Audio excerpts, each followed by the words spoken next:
Hello friends, welcome to மாங்கனி சமையல்.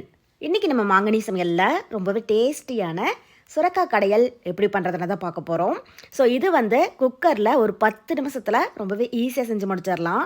நல்லா சுட சுட சாதத்தோட வச்சு சாப்பிட்றதுக்கும் சரி, அதே மாதிரி இட்லி, தோசை, அப்புறம் சப்பாத்தி கூட தொட்டுக்கிறதுக்கும் டேஸ்ட் அவ்வளோ ரொம்ப அட்டகாசமாக இருக்கும்.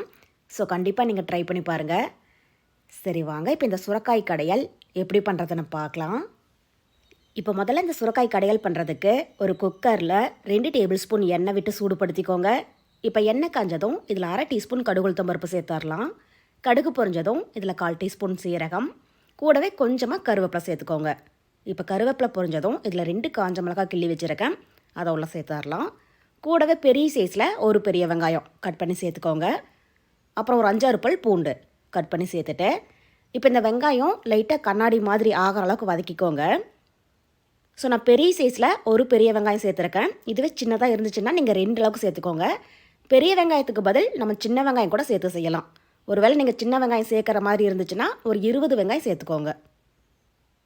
இப்போ பார்த்தீங்க அப்படின்னா வெங்காயமும் பூண்டும் நல்லா கண்ணாடி மாதிரி வதங்கிடுச்சு. இப்போ இந்த மாதிரி நல்லா வதங்கி வந்ததுக்கப்புறமா இதில் பெரிய சைஸில் நல்லா பழமாக 2 தக்காளி கட் பண்ணி வச்சுருக்கேன், அதை உள்ள சேர்த்துடலாம். கூடவே சின்ன நெல்லிக்காய் சைஸில் புளியும் சேர்த்துக்கோங்க. நம்ம தக்காளி சேர்த்துருக்கிறதுனால புளி அதிகமாக சேர்க்க வேண்டாம். பாருங்கள், இந்த சைஸில் சேர்த்துங்க அப்படின்னாலே போதும். கூடவே வெங்காயம் தக்காளி வதங்கிறதுக்கு கொஞ்சமாக உப்பும் சேர்த்துட்டு, இப்போ இந்த தக்காளி சாஃப்டாகிற அளவுக்கு வதக்கிடுங்க. ஸோ இதில் வெங்காயம் தக்காளி ரொம்பவே பொடியாக கட் பண்ண வேண்டியதில்லை, கொஞ்சம் ரஃபாகவே கட் பண்ணி சேர்த்துக்கோங்க. இது வெந்ததுக்கப்புறமா நம்ம கடைஞ்சி எடுக்கிறது தான். இப்போ பார்த்தீங்க அப்படின்னா வெங்காயம் தக்காளி ஓரளவுக்கு நல்லா வதங்கிடுச்சு. இப்போ இந்த ஸ்டேஜில் நான் இங்கே ஒரு 1/4 கிலோ அளவுக்கு சுரக்காயை தோலெல்லாம் சீவிட்டு பாருங்கள், இது மாதிரி சின்ன சின்னதாக கட் பண்ணி எடுத்து வச்சுருக்கேன். இப்போ இதை உள்ள சேர்த்துடலாம். முத்துன சுரக்காயாக இருந்துச்சுன்னா விதையெல்லாம் நீக்கிட்டு சேர்த்துக்கோங்க, அப்போ தான் சீக்கிரமாக வேகும். இது பிஞ்சி சுரக்காய் அப்படிங்கிறதுனால நான் அந்த விதையோடையே சேர்க்குறேன். இப்போ சுரக்காயை உள்ள சேர்த்துட்டு இதை ஒரு 2-3 நிமிஷத்துக்கு நல்லா வதக்கிக்கோங்க. இது வெங்காயம் தக்காளியோட சேர்ந்து நல்லா வதங்கி அதுலேருந்து லைட்டாக தண்ணி பிரிஞ்சு வரும், அது வரைக்குமே இதை நல்லா வதக்கிக்கோங்க. இப்போ காய் இந்த மாதிரி நல்லா வதங்கி வந்ததுக்கப்புறமா இதில் நம்ம தேவையான மசாலா பொருள் சேர்த்துடலாம். இதில் ஒரு 1/4 டீஸ்பூன் மஞ்சள் தூள் சேர்த்துக்கோங்க. கூடவே காரத்துக்கு 1 டீஸ்பூன் தனி மிளகாய் தூள். ஆல்ரெடி நம்ம காஞ்ச மிளகாய் சேர்த்துருக்கோம், அதனால் மிளகாத்தூள் நீங்கள் உங்கள் காரத்துக்கு தகுந்த மாதிரி கூட்டி குறைச்சி ஆட் பண்ணிக்கோங்க.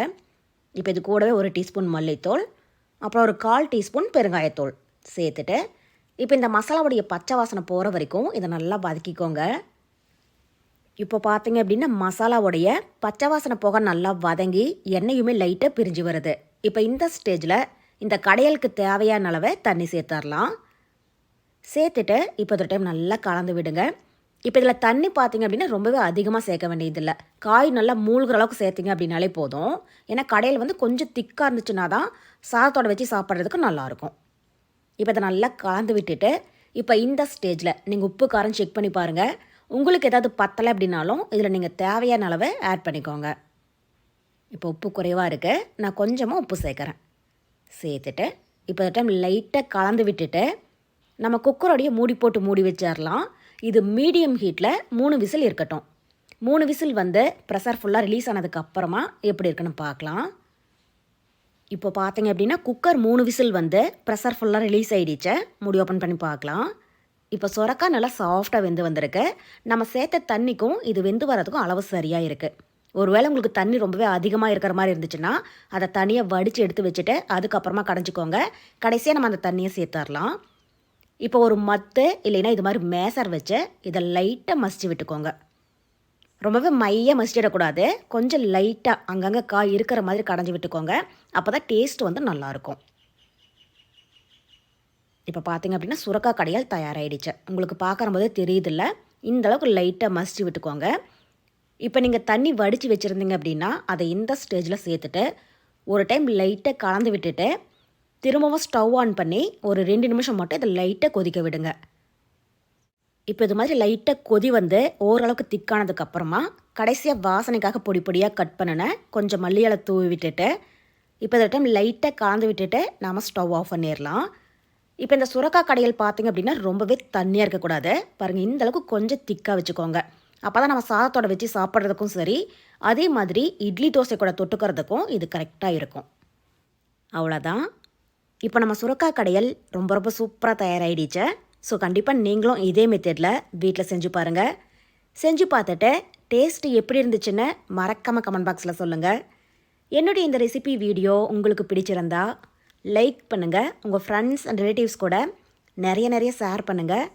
மறக்காமல் மாங்கனி சமையலுக்கு சப்ஸ்கிரைப் பண்ணுங்கள்.